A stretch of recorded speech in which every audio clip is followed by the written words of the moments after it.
Welcome to the Civil Rights Summit, as we welcome the President and First Lady of the United States. We shall overcome. That song became an anthem for the civil rights movement.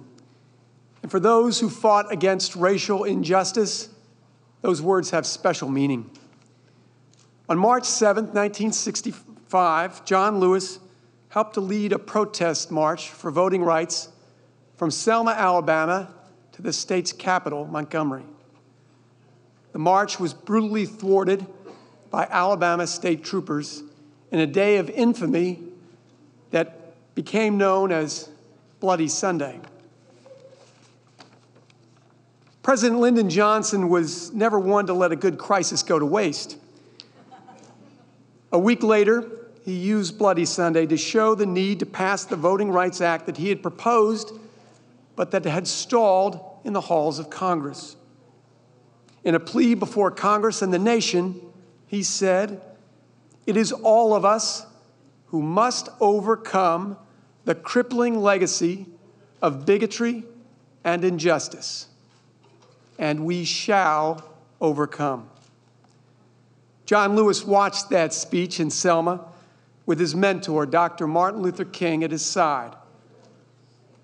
As President Johnson said those words, Mr. Lewis saw Dr. King cry for the first time. "We will march from Selma to Montgomery," Dr. King said with tears in his eyes. "The Voting Rights Act will pass." Dr. King and Mr. Lewis made their march from Selma to Montgomery, and President Johnson passed the Voting Rights Act. If we have overcome the crippling legacy of bigotry and injustice, it is largely because of the courage and fortitude of those like Lyndon Johnson, Martin Luther King, and John Lewis. Ladies and gentlemen, please join me in welcoming to this stage Congressman John Lewis.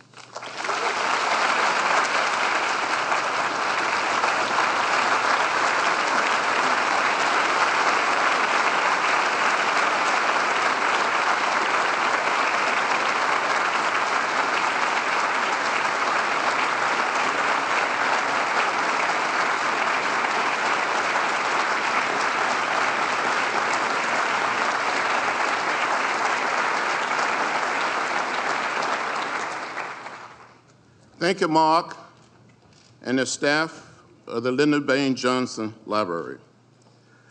My beloved friends, my sisters and brothers, I have the special honor to introduce the keynote speaker for this 50th anniversary celebration of the Civil Rights Act of 1964. It is so fitting and so appropriate that President Barack Obama would join us today to honor the legacy of President Lyndon Johnson. Now, President Barack Obama was born into a dangerous and difficult time in American history, a time when people were arrested and taken to jail just for sitting beside each other on a bus. It was against the law for black and white people to ride in the same taxi cab or stay in the same hotel. People's homes were bombed, their lives were threatened for taking a simple drink from the same water fountain, for sharing the same table in a restaurant or at a lunch counter.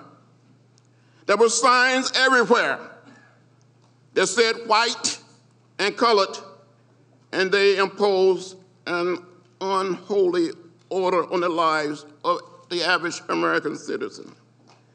When President Johnson used his political power and the force of his will to pass the Civil Rights Act of 1964 and later the Voting Rights of 1965, all of those signs came tumbling down.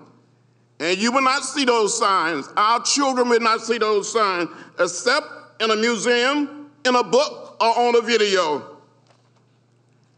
President Lyndon Johnson, this man from Texas, liberated not just a people, but an entire nation from the inhumanity of legalized segregation.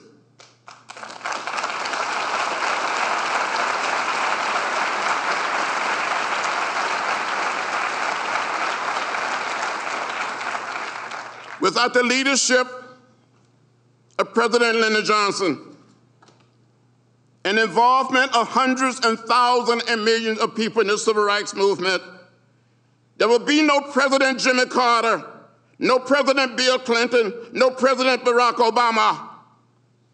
Lyndon Johnson, using his skill and his power, made it possible. And when people said nothing had changed, I said, come and walk in my shoes, and I will show you change.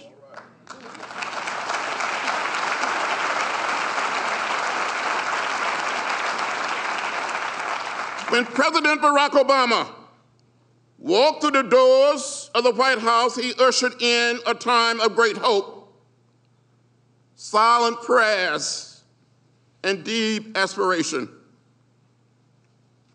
As a nation, we felt we may have finally realized the vision President Johnson had for all of us, to live the idea of freedom and eliminate injustice from our beloved country. We used the liberty we gained from Johnson's legacy to elect a man with the raw courage and tenacity to do all he could to make our society a better place and move us closer to the beloved community. I know this man, this president, Barack Obama. He sees the progress we've made as a nation, and that he understands there's much more work to do to redeem the soul of America. And that is why, as president, he has set his shoulders to the plow to bring about meaningful change in America by ending 2 wars and passing comprehensive health care reform. That is said. Thank you, Mr. President.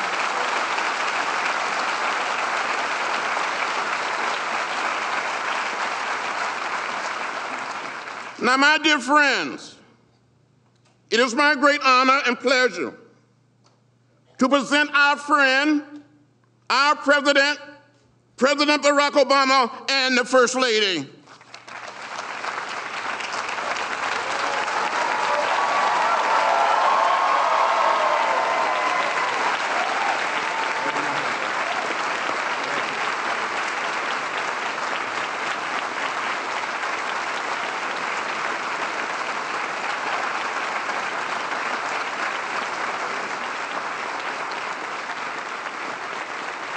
Thank you.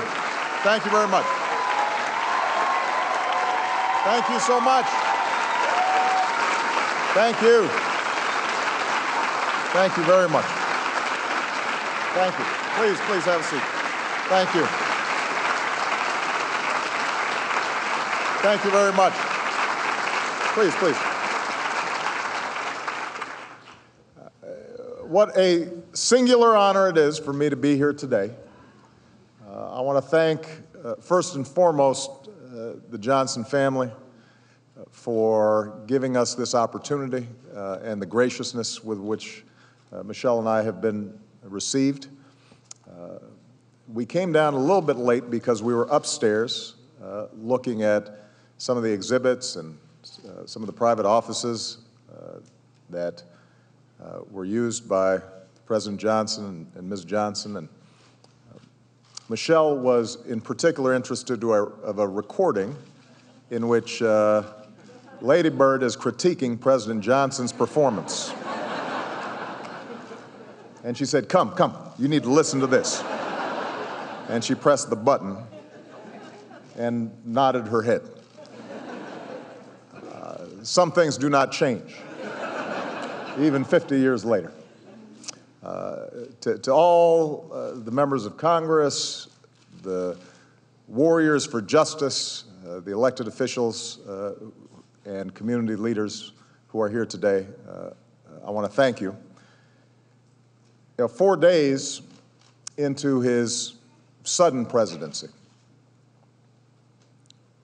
and the night before he would address a joint session of the Congress in which he once served.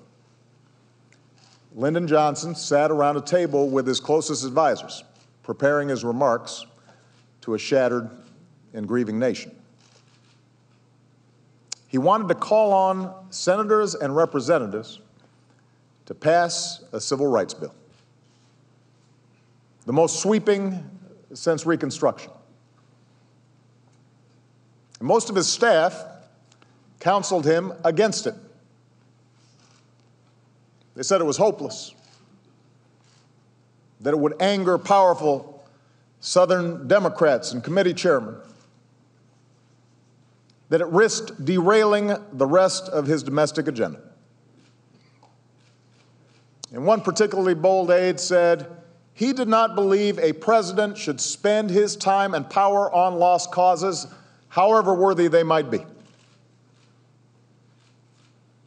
To which it is said, President Johnson replied, "Well, what the hell's the presidency for?"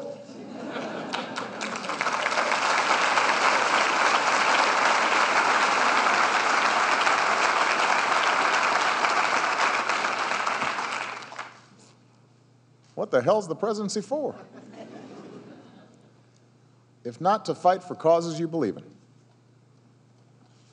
Today, as we commemorate the 50th anniversary of the Civil Rights Act, we honor the men and women who made it possible. Some of them are here today. We celebrate giants like John Lewis and Andrew Young and Julian Bond.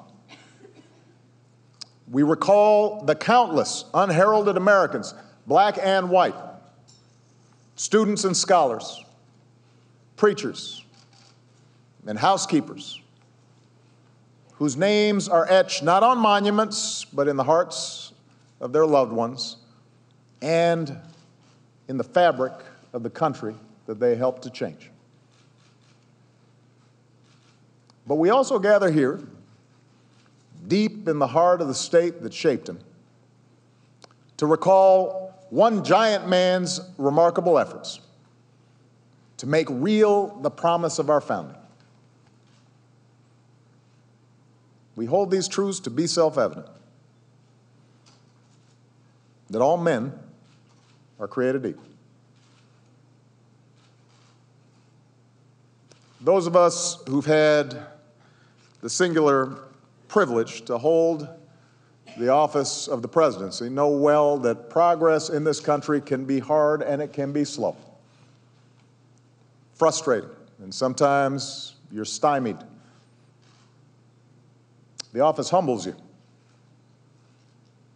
You're reminded daily that in this great democracy, you are but a relay swimmer in the currents of history, bound by decisions made by those who came before, reliant on the efforts of those who will follow to fully vindicate your vision.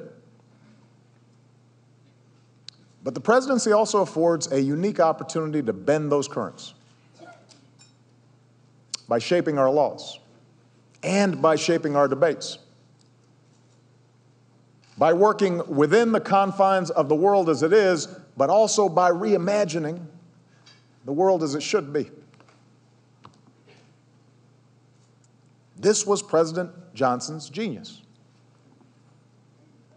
As a master of politics and the legislative process, he grasped, like few others, the power of government to bring about change. LBJ was nothing if not a realist. He was well aware that the law alone isn't enough to change hearts and minds. A full century after Lincoln's time, he said, "Until justice is blind to color, until education is unaware of race, until opportunity is unconcerned with the color of men's skins, emancipation will be a proclamation, but not a fact." He understood laws couldn't accomplish everything, but he also knew that only the law could anchor change and set hearts and minds on a different course. And a lot of Americans needed the law's most basic protections at that time. As Dr. King said at the time, it may be true that the law can't make a man love me, but it can keep him from lynching me. And I think that's pretty important.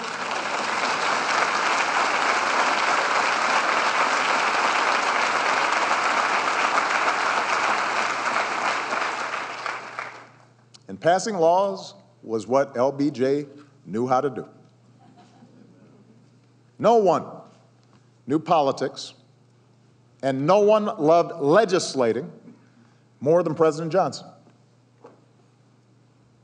He was charming when he needed to be, ruthless when required.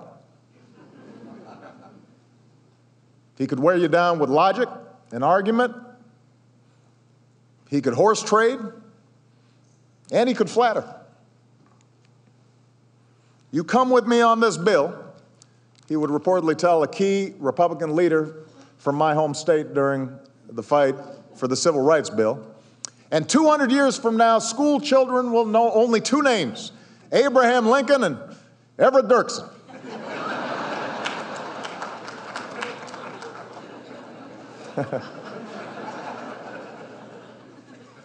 And he knew that senators would believe things like that.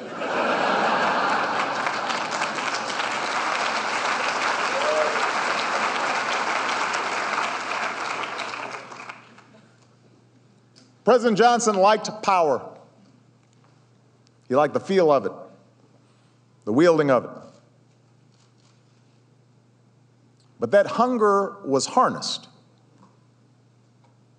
and redeemed by a deeper understanding of the human condition,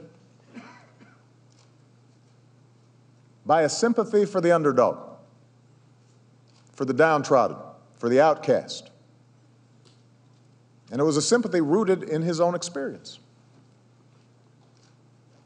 As a young boy growing up in the Texas Hill Country, Johnson knew what being poor felt like.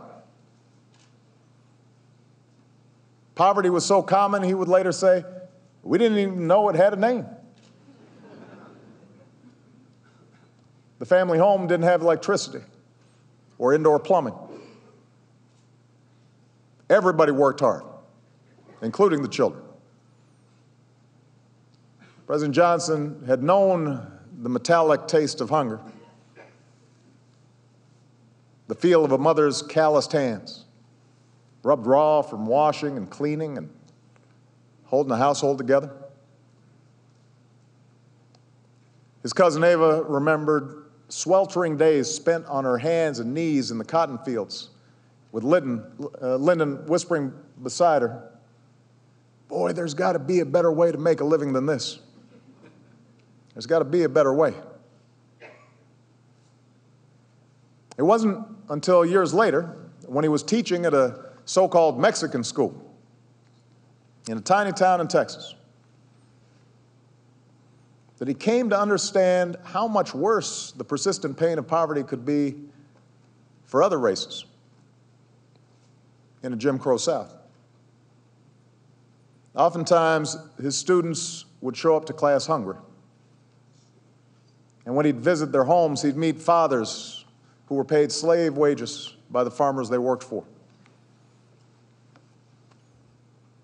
Those children were taught, he would later say, that the end of life is in a beet row, a spinach field, or a cotton patch. Deprivation and discrimination, these were not abstractions to Lyndon Baines Johnson. He knew that poverty and injustice are as inseparable as opportunity and justice are joined. So that was in him from an early age. Now, like any of us, he was not a perfect man. His experiences in rural Texas may have stretched his moral imagination, but he was ambitious, very ambitious. A young man in a hurry to plot his own escape from poverty and to chart his own political career. And in the Jim Crow South, that meant not challenging convention, During his first 20 years in Congress, he opposed every civil rights bill that came up for a vote, once calling the push for federal legislation a farce and a shame. He was chosen as a vice presidential nominee in part because of his affinity with and ability to deliver that Southern white vote. And at the beginning of the Kennedy administration, he shared with President Kennedy a caution towards racial controversy. But marchers kept marching. 4 little girls were killed in a church. Bloody Sunday happened. The winds of change blew. And when the time came, when LBJ stood in the Oval Office, I picture him standing there, taking up the entire door frame, looking out over the South Lawn in a quiet moment, and asked himself what the true purpose of his office was for. What was the end point of his ambitions? He would reach back in his own memory, and he'd remember his own experience with want. And he knew that he had a unique capacity as the most powerful white politician from the South to not merely challenge the convention that had crushed the dreams of so many, but to ultimately dismantle for good the structures of legal segregation. He's the only guy who could do it. And he knew there'd be a cost. Famously saying, the Democratic Party may have lost the South for a generation.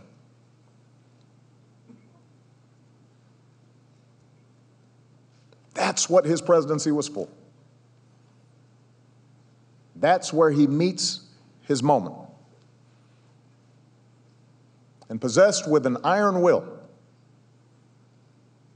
possessed with those skills that he had honed so many years in Congress, pushed and supported by a movement of those willing to sacrifice everything for their own liberation, President Johnson fought for and argued and horse-traded and bullied and persuaded until ultimately he signed the Civil Rights Act into law.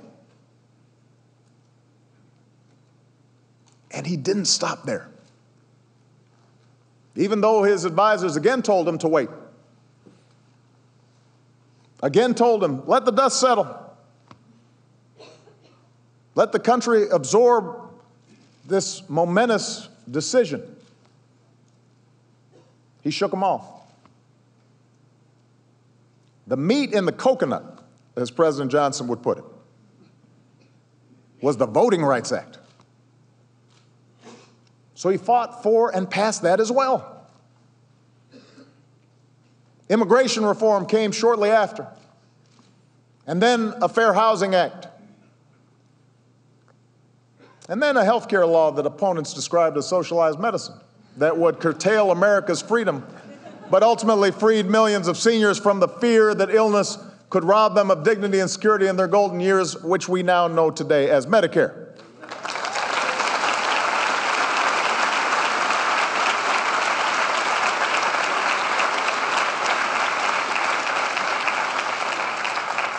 What President Johnson understood was that equality required more than the absence of oppression. It required the presence of economic opportunity.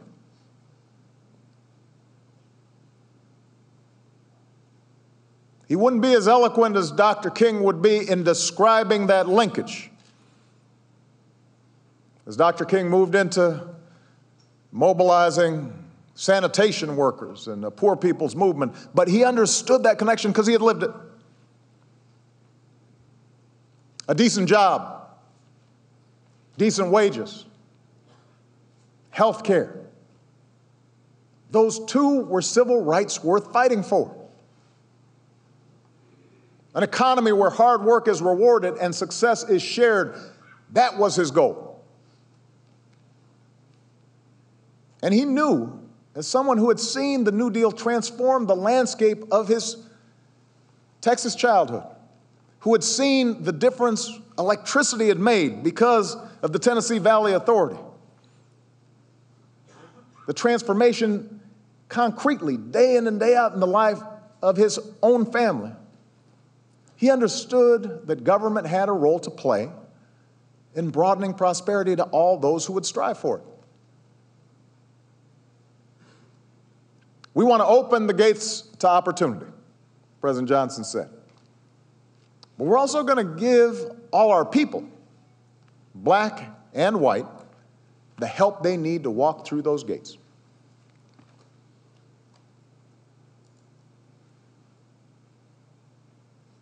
Now, some of this sounds familiar. It's because today we remain locked in this same great debate about equality and opportunity and the role of government in ensuring each.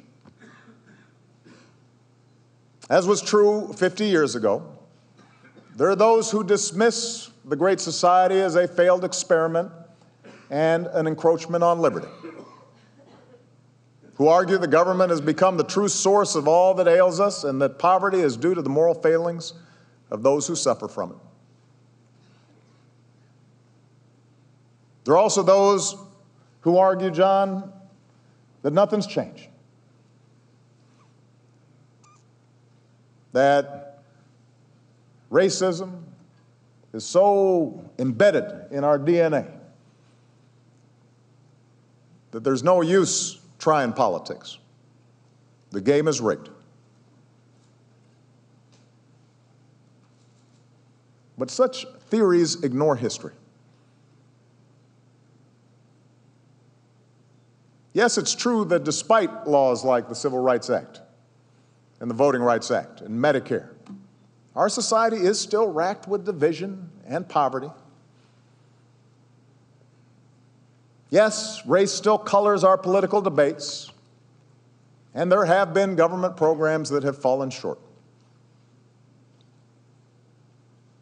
In a time when cynicism is too often passed off as wisdom, it's perhaps easy to conclude that there are limits to change, that we are trapped by our own history, and politics is a fool's errand. And we'd be better off if we roll back big chunks of LBJ's legacy, or at least if we don't put too much of our hope, invest too much of our hope in our government. I reject such thinking. Not just because Medicare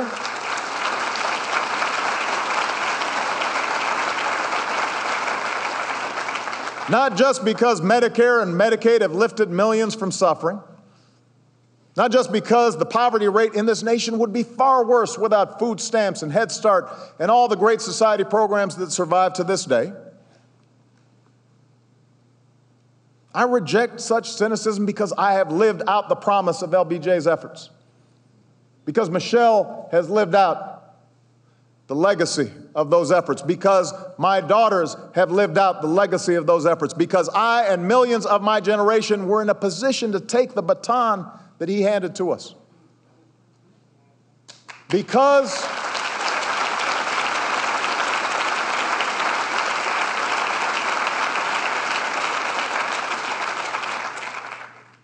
of the civil rights movement, because of the laws President Johnson signed, new doors of opportunity and education swung open for everybody. Not all at once, but they swung open. Not just blacks and whites, but also women and Latinos and Asians and Native Americans and gay Americans and Americans with a disability. They swung open for you, and they swung open for me. And that's why I'm standing here today, because of those efforts, because of that legacy.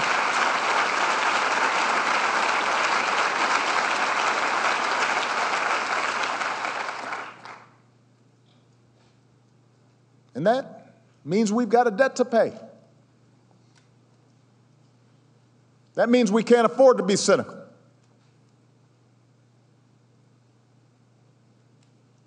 Half a century later, the laws LBJ passed are now as fundamental to our conception of ourselves and our democracy as the Constitution and the Bill of Rights. They are foundational, an essential piece of the American character. But we are here today because we know we cannot be complacent. For history travels not only forwards, history can travel backwards. History can travel sideways. And securing the gains this country has made requires the vigilance of its citizens. Our rights, our freedoms, they are not given. They must be won. They must be nurtured through struggle and discipline and persistence and faith. And one concern I have sometimes during these moments, the celebration of the signing of the Civil Rights Act, the March on Washington. From a distance, sometimes these commemorations seem inevitable. They seem easy. All the pain and difficulty and struggle and doubt, all that's rubbed away. And we look at ourselves and we say, oh, things are just too different now. We couldn't possibly do what was done then. These giants, what they accomplished. And yet they were men and women too. It wasn't easy then. It wasn't certain then.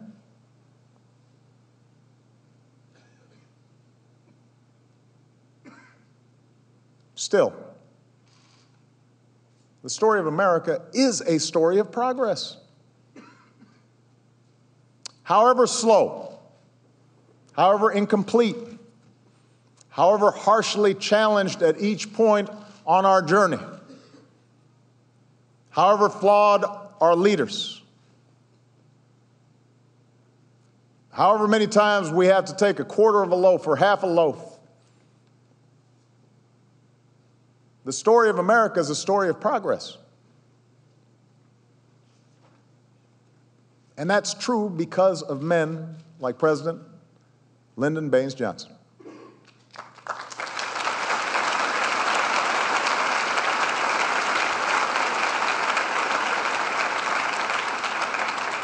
In so many ways, he embodied America, with all our gifts and all our flaws, in all our restlessness and all our big dreams. This man, born into poverty, weaned in a world full of racial hatred, somehow found within himself the ability to connect his experience with the brown child in a small Texas town, the white child in Appalachia, the black child in Watts. As powerful as he became in that Oval Office, he understood them. He understood what it meant to be on the outside. And he believed that their plight was his plight too. That his freedom ultimately was wrapped up in theirs. And that making their lives better was what the hell the presidency was for.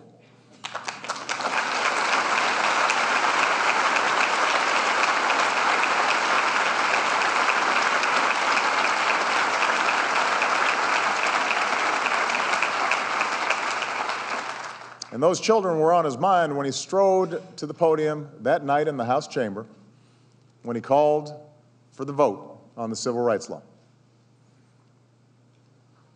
It never occurred to me, he said, in my fondest dreams that I might have the chance to help the sons and daughters of those students that he had taught so many years ago, and to help people like them all over this country. But now I do have that chance. And I'll let you in on a secret. I mean to use it. And I hope that you will use it with me.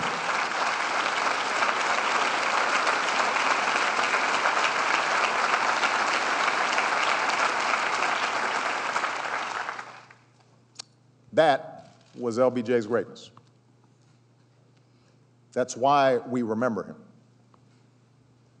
And if there is one thing that he and this year's anniversary should teach us, if there's one lesson I hope that Malia and Sasha and young people everywhere learn from this day, it's that with enough effort and enough empathy and enough perseverance and enough courage, people who love their country can change it. In his final year, President Johnson stood on this stage, racked with pain, battered by the controversies of Vietnam, looking far older than his 64 years. And he delivered what would be his final public speech. We have proved that great progress is possible, he said. We know how much still remains to be done. And if our efforts continue, and if our will is strong, and if our hearts are right, and if courage remains our constant companion, then, my fellow Americans, I am confident we shall overcome.